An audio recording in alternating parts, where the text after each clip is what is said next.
各位听众、各位观众、各位网友，大家好！今天是2020年7月23号。今天呢，就是在今天的下午，蓬佩奥先生呢将会在加州尼克松图书馆呢发表他的关于中美关系的一个演讲。这个演讲呢相当的重要，目前呢已经做了预告，很多人呢现在都非常关心蓬佩奥的这场讲话，全面阐述中美之间的关系，也就意味着美国和中国它的这个根本性质在变化。所以说呢，蓬佩奥的讲话非常重要。那么由于呢是今天下午，等他这个讲话完了以后呢，就快要到晚上了，那时候大家呢已经看到了我这期节目。所以说蓬佩奥讲话里面的重要内容，我会在明天给大家做出评述。那么蓬佩奥这个讲话，它实际上就是配合这2天美国对中国采取的一系列的措施。川普总统昨天在接待白宫记者的时候，就有记者问过川普，会不会就是继休斯顿之后，还会关闭更多的中国驻美国的大使馆？川普就说完全有可能，完全有可能再关。因为这个休斯顿大使馆我们关闭的时候，我们已经看到了他们发生了所谓的火灾嘛，他们为什么要烧啊？烧什么东西啊？他们烧的一些重要文件，有什么见不得人的东西为什么要烧掉啊？所以说川普讲他们烧文件的举动就可以证明他们这个大使馆里面有那些罪恶的秘密，有那些不可见人的勾当。所以说呢，休斯顿大使馆被关，这只是第一个，那么下面还会有第2个。Are you looking at closing further Chinese embassies in the United States? As far as closing additional embassies, it's always possible. You see what's going on. We thought there was a fire in the one that we did close, and everybody said there's a fire,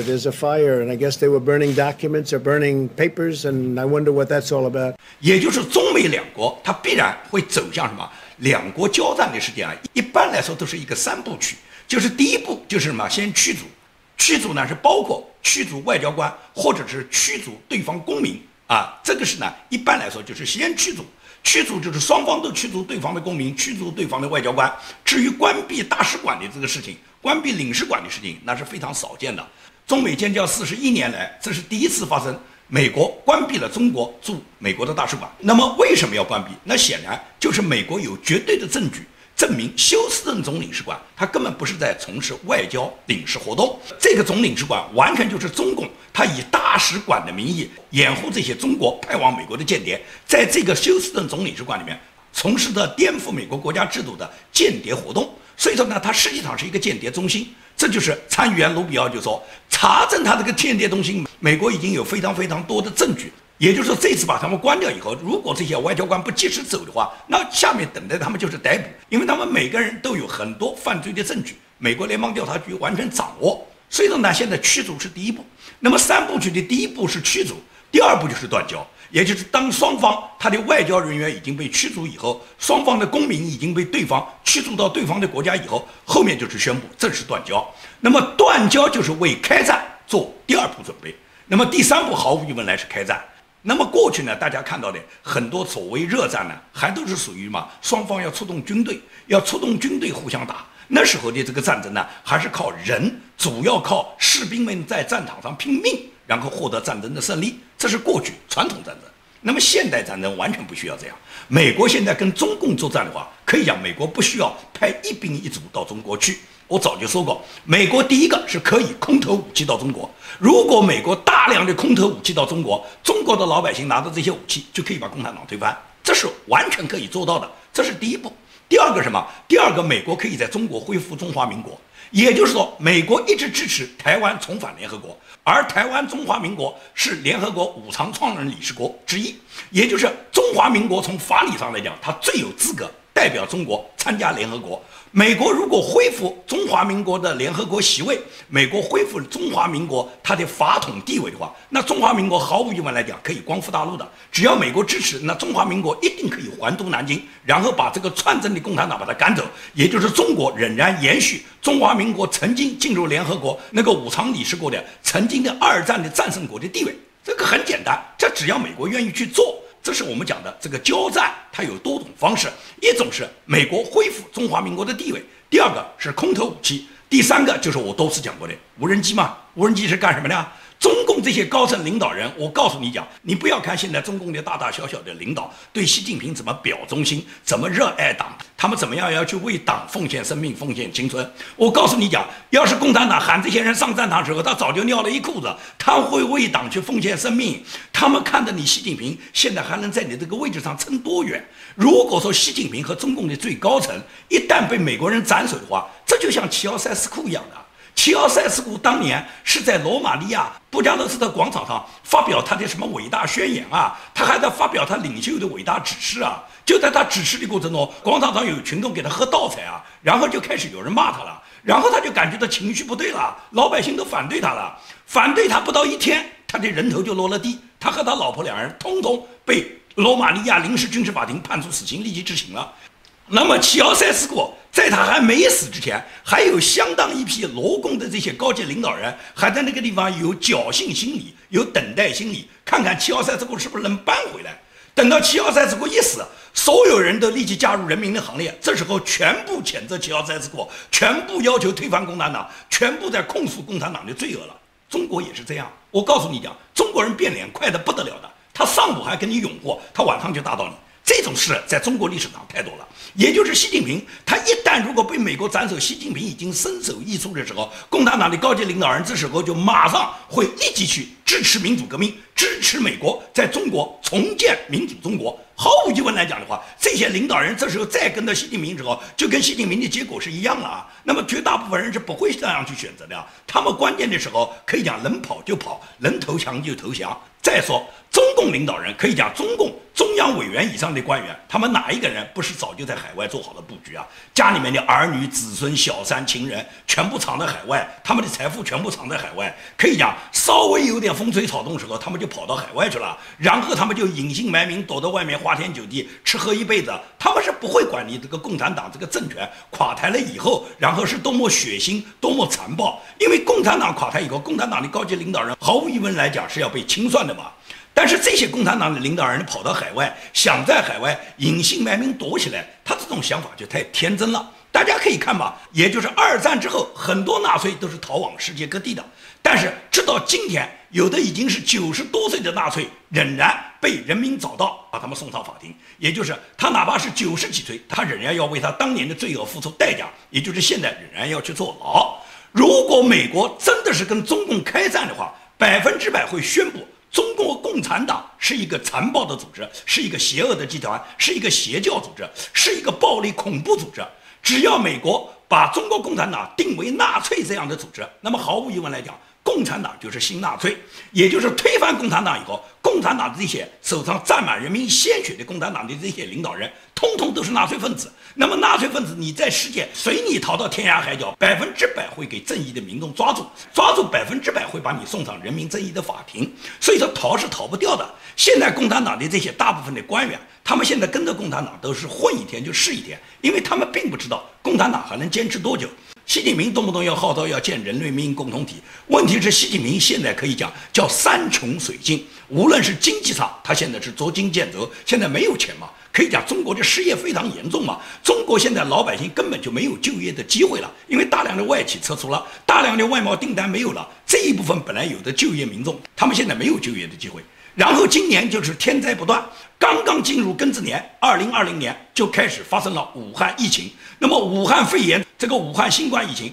席卷全国以后，几个月下来，各省在应付这个疫情的过程中，很多企业都是关门的，也就是大家根本别说怎么吃饭，现在能够不生病，能够不送到医院去，能够不染上这个瘟疫，然后不去花费自己所有医药费，能活下来已经很不错了。这是第一波，这一波刚刚过去，还没有完全结束的时候，洪水来了。现在全国有1半国土的省份都全部泡在水里面，可以讲绝大部分的老百姓现在可以真正用水深火热来形容他们。所以说中国现在就是这个现状，而国际上毫无疑问来讲对习近平是围剿的，也就是这一次关闭休斯顿总领事馆绝不是美国心血来潮，可以讲美国调查休斯顿总领事馆是长期的，他们老早就掌握中共驻休斯顿的这个总领事馆，他们长期有组织的盗窃美国的石油天然气核心开发的技术，派驻各种科技间谍进驻世界最知名的这个癌症研究中心，就是休斯顿安德逊医疗中心，盗窃美国最新的医疗科技技术，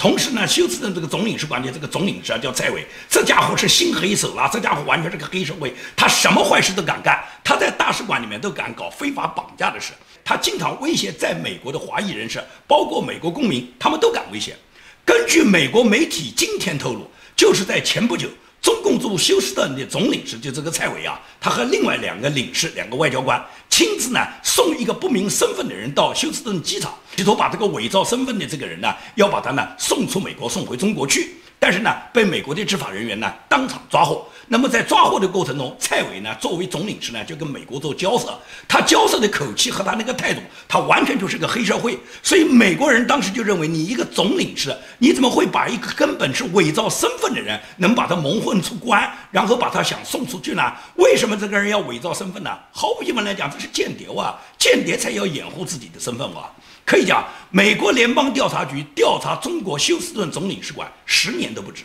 奥巴马和拜登是不止一次听取过联邦调查局对他们的汇报，但是奥巴马呢，他一直讲涉及到中美2国外交关系这个事呢，别去多扯。因此来讲，奥巴马和拜登一直是放任这个结果的。所以说，只有到了今天，到了川普这局内阁，才敢果断行动。因为川普的身边现在全是鹰派的幕僚啊，所有人在打击中共这方面都是齐心协力的。因此来讲，川普是不会再忍让，因为忍让中国忍让的太多了。昨天记者问川普，就说下面一个领事馆是关哪一个？是啊，大家现在都很关心啊。美国在休斯顿总领事馆规定他们72小时之内必须关闭之后，那么下一步怎么办呢？下一个哪一个领事馆会关闭呢？我个人分析啊，旧金山总领事馆被关闭的可能性最大，就是在休斯顿之后，旧金山最大。为什么这样讲？就给大家披露一个背景资料。根据美国联邦调查局7月20号公布的法庭文件，有一个叫做唐娟的来自中国大陆的研究员，他呢是以接腕的访问学者的签证呢，在加州大学戴维斯分校呢从事研究工作。但是他申请签证的时候，跟前2天被抓捕的这个宋琛，还有上个月抓捕的王鑫是一模一样的。他申请签证的时候，隐瞒了他自己解放军军官的身份，而他实际上他本人呢是在空军军医大学工作，是现役军人。所以说呢，他的身份呢被美国联邦调查局马上就掌握了。因此，在今年6月20号，联邦调查局呢就找他做了一个谈话。在6月26号的这一天，美国 FBI 就是联邦调查局啊，准备对他收网。结果呢，他就得到了大使馆告诉他即将收网的通知，所以他就在 FBI 来抓他的路上，他上了大使馆接应他的车辆，然后呢跑到了旧金山总领事馆。他现在呢就躲在旧金山总领事馆里面。那么美国联邦调查局多次要求总领事馆要把这个唐娟交出来，因为他现在是犯罪嫌疑人，现在要控他上法庭。那么旧金山总领事馆呢，现在为了保护这个唐娟的身份，为了保护他，因为他是中共的军官，他到美国根本不是来学习研究的，他到美国就是来刺探美国的情报的，是盗取美国先进的科技情报，然后回国以后在中国军方从事颠覆美国的活动的。所以说美国是绝对不会轻饶他的。当然了，这个人对中共很重要，所以说中共就把他保护在旧金山总领事馆里面。那么从这种情况来看，旧金山总领事馆完全有可能成为美国下一个要关闭的总领事馆。一旦关闭，同样跟休斯顿一样啊，72小时之内你得撤啊。一旦让你撤，那么总领事馆里人每一个人都要离开。72小时以后，美国会接管你总领事馆的。那也就是在72小时之内，所有总领事馆里面的人员个个都要出来，唐娟100%要出来，出来就会被抓捕。如果中共想在这个大使馆里面做手脚，要对唐娟要搞什么化妆，要想把它隐藏，那么大使馆里面帮助干这些的人员就有可能违反了美国的法律。那么不是讲唐娟保不住，大使馆里面的那些帮助他做这些事的人，很可能也会被美国抓捕。你以为 FBI 都吃干饭的啊？把你们的情况早就掌握得清清楚楚了。为什么我说旧金山的这个总领事馆会特别容易被关闭呢？是因为旧金山总领事馆跟休斯顿总领事馆一样，完全是中共设在美国掩护间谍的一个间谍中心。因为大家都知道，湾区呢，一个是高校多，你像斯坦福大学啊、加州大学有好几个分校，戴维斯分校、伯克利分校、旧金山分校全部在旧金山。那么加上湾区呢，湾区有美国集中了美国基本上所有在全球顶尖知名的高科技企业，这些硅谷的高科技企业里面有大量的中国渗透进去的间谍，中国渗透进去的红色思维的人，包括我们谷歌公司，我们 YouTube 嘛 ，YouTube 为什么建明的这个订阅量死死的被打压？为什么每一次节目都要给我黄标？为什么每一次经常来警告我？这就是因为什么 ？YouTube 公司里面有相当一批来帮共产党办事的人。这些人早就混在美国的心脏地区，美国的硅谷整个湾区里面，大大量的华人，打着各种学者、专家、留学生、工作人员、工程师各种身份的掩护，最终进入了湾区，进入了高科技企业，进入了加州这些顶尖的高校里面，然后从事的颠覆美国的活动，从事的盗取美国科技情报的工作。所以说，旧金山总领事馆就是保护这些人，帮助这些人，指挥这些人的大本营。因此来讲，我觉得旧金山总领事馆，如果美国关，美国一定会优先去关闭旧金山总领事馆，因为全美还有好几个总领事馆，但是哪一个总领事馆都没有旧金山这个总领事馆，他所管辖的区域里面爆发的中国间谍的案件更多。FBI 的局长克里斯托弗·雷就说过，整个 FBI 有一半的警力是放在整个加州，是放在旧金山分局和洛杉矶分局，所以你就知道加州完全是中共在美国布局的两个大本营，把中共派出的大量的谍报人员，或者是用各种专家学者、留学生的身份所掩护的这些情报人员、这些间谍人员，包括很多盗取美国科技知识情报的人员，全部掩藏在这两个领事馆控制的范围内，然后由他们不断地渗透着美国，不断侵害着美国，然后不断地把美国的科技情报盗回中国去。所以说，我觉得中国驻美国的总领事馆旧金山肯定是优先被关闭的，后面完全有可能就是洛杉矶了。那么还有就是纽约，那么洛杉矶和纽约什么时候关，我们现在呢没把握，只是看中美之间的关系，也就是中美关系已经到达了双方都驱逐对方的外交官，都关闭对方总领事馆的地步。那么后面一步，毫无疑问来讲，就上升到断交的层面，也就是中美之间一旦断交的话，那么后面一定是开战了，只是开战的形式不一样。我刚才已经讲过了，现代战争不需要拼人海战术，不需要美军大兵扛着枪，然后走到你中国的战场上，跟你中国的那个只会叠被子、只会玩文工团、只会喝茅台的那些士兵去打仗，打中共的士兵也打不过美军。美军但是在意美国人的生命，美军是绝对不会把美军大兵、美国人的士兵随随便便派到你中国去，因为不需要美国士兵出动一兵一卒，美国完全有能力就铲除共产党，铲除共产党的党魁，铲除这个国家的政权，然后让中国人民自主的解放了自己的中国以后，建立一个民主体制的新中国，完全有可能做到。而且这一次休斯顿这个总领事馆，他们那天在焚烧的时候，我们看到那个视频里面都显示，当时警用的直升机啊是不断的在休斯顿总领事馆的上空在不断的盘旋的，盘旋的时候他们就发现这个燃烧的这些东西啊不全部是文件，有钞票，这个钞票呢大部分呢是小面值的，就是1美元的、5美元的，最多是20美元的。这个钞票是真钞假钞，那么直升机显然是看不清，但是我们多半分析一定是假钞了，不会好好的把真钞去烧掉。那么假钞为什么要烧掉？因为必须要销毁，不销毁给美国逮到的话，要对中共治罪的。而为什么有那么多假钞在领事馆里面呢？就是中共这么多年来大量的把中国印制的假美元呢，全部把它输送到美国来。那么美国多个海关都查清楚，有很多批被美国发现的中国来的假美元，那么肯定有漏网之鱼了，也就是领事馆得到的这一批显然是漏网之鱼了。领事馆有大量的这些假美元，就是通过这些假美元去奖励他们的线人，以及通过这些线人把这些假美元发到美国的底层民众手上去。因为大家都知道，用这些现金，用这种小面值的这些假美元的，大部分都是美国最底层的那些黑人、那些吸毒的民众，他们用这些钱去购买他们的那些毒品，那么用这些假美元扰乱美国市场，这也是中共破坏美国经济秩序、破坏美国政治制度的一个手段。中共那么多年来就一直做这个事。这个之所以怀疑它是假美元，就是因为它燃烧这么大的火啊，如果正常的文件啊是不可能有那么大的火的，就是因为什么？不是那么好烧。大家都知道，如果碎纸机碎过的那些纸，如果烧的话是不会有那么麻烦的。正是因为什么？假钞烧起来就有一定困难，因为所谓假钞它是以假乱真的钞，这个假钞从肉眼上你一般人是很难区分出它是假钞的，所以说它上面的各种防伪技术都有的。因此，这个假钞无论它本身纸币的材质，还是它上面的各种防伪措施，都导致了这个钱币要烧起来没那么简单。所以说呢，是因为焚烧假钞呢引起这个大火。那么这个当然是人们的猜测了，就是没有什么事实的根据，也就是没有拿到确实第一手的事实的资料。这个呢也是网上的传闻，是根据图片进行的分析。但是我们完全可以这样去想到，也就是中共他会做这个事。每次中美之间呢发生了各种冲突之后，中共的官媒也好，外交部也好，他们总说呢，美国人呢不要搬起石头砸自己的脚。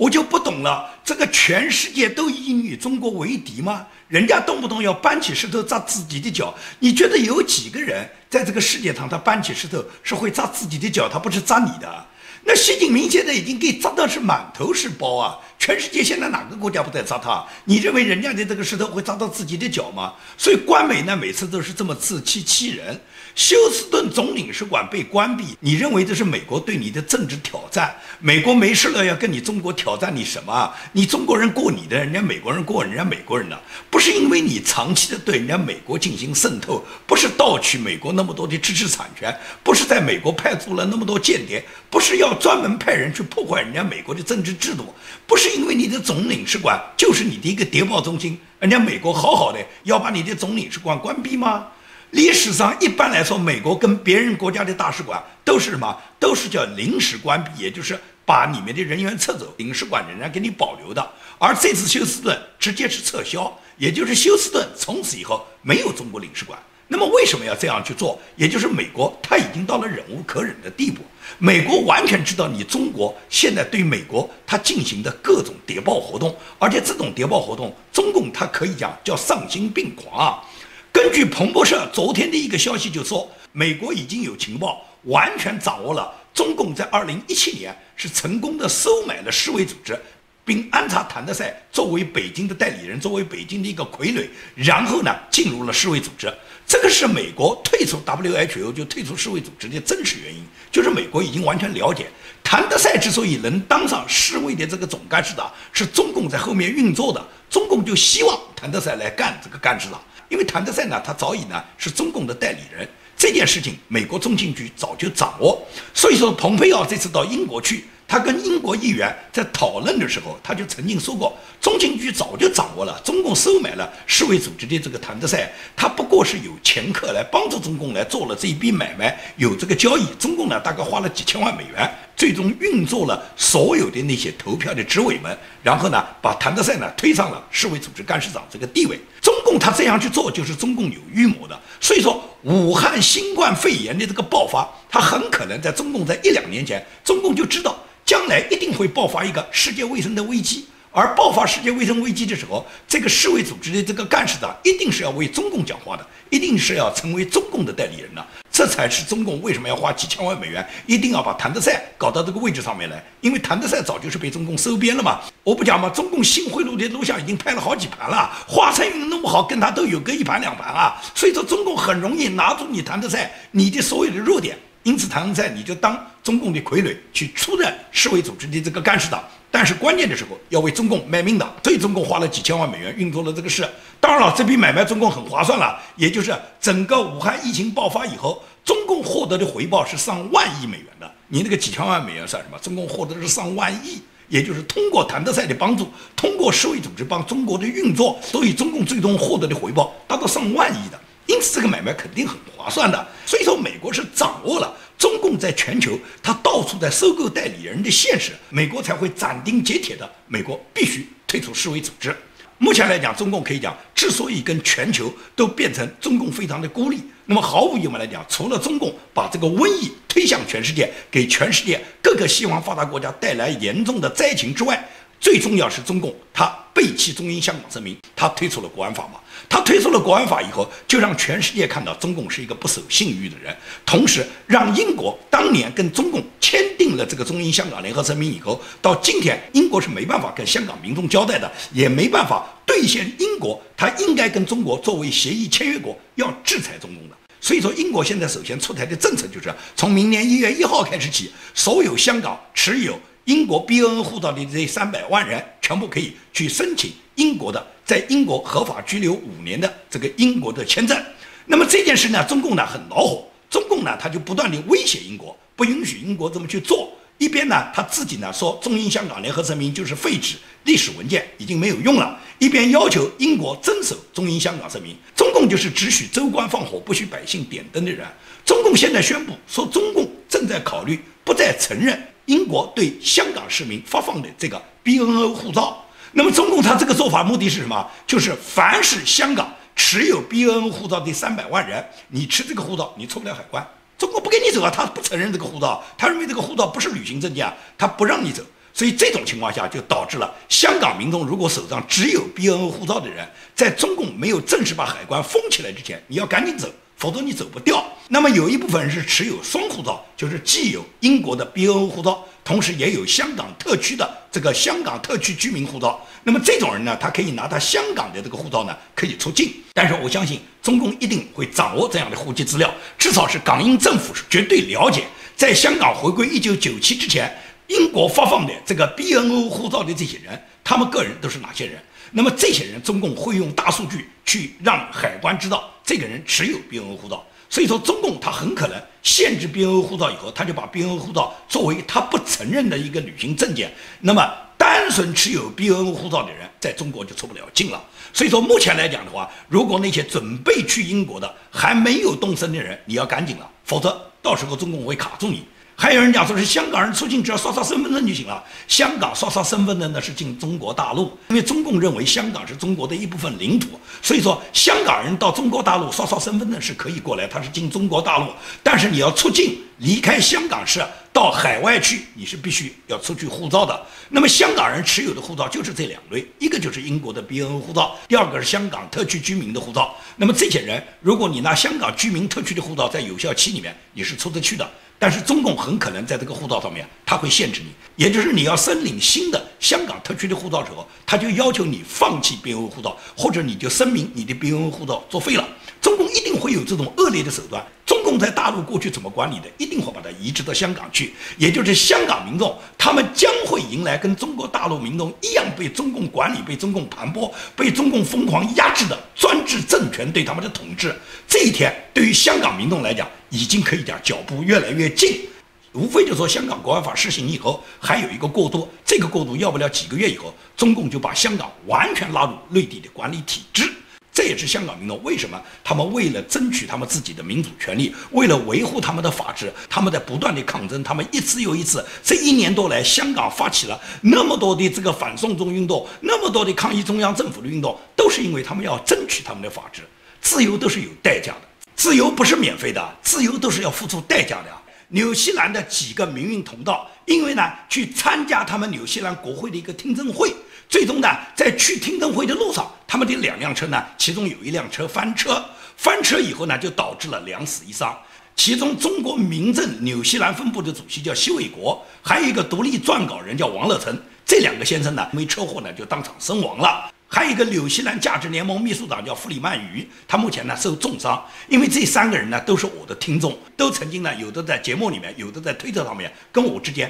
都有过互动，所以对这2个同道的牺牲和其中有一位弗里曼鱼受伤，建明呢表示深刻的慰问。也就是说，自由不是免费的，他们是在为了追求自由的道路上，最后奉献了他们自己的生命。也就是任何自由的代价，都是一代又一代的革命者前赴后继，通过流血和牺牲换来的。我们活着的人一定要好好保护身体，前赴后继的呢走下去。因为跟共产党作战，可以讲中共灭亡，我们一定要坚定自己的信心，保护好我们的身体，鼓足我们的战斗勇气，让共产党先死，我们要笑到最后。这是我们这一代追求光明的人，每一个人都要自己去追求的一个光荣的目标。